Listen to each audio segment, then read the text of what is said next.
আচ্ছা ঠিক আছে, আমরা সেখানে গিয়ে আমাদের খানা আমরা খেয়ে আসবো। তবে একটি সত্য আছে পাখিনি। আবার কি সত্য পাখি রাজা? চলন মেলের মাঝখানে হ্যাঁ। খানা খাবে, একটু বেঁচে খেও কেমন? তাই বলছো? হ্যাঁ পাখিনি। আচ্ছা ঠিক আছে। সখী, হ্যাঁ সখী। পাখি রাজা বলেছে আমাদের খানা খেতে হলে যে তবে চলন মিলে মাঝে, তাই না? হ্যাঁ।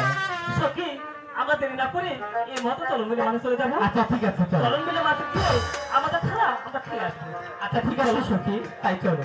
চলো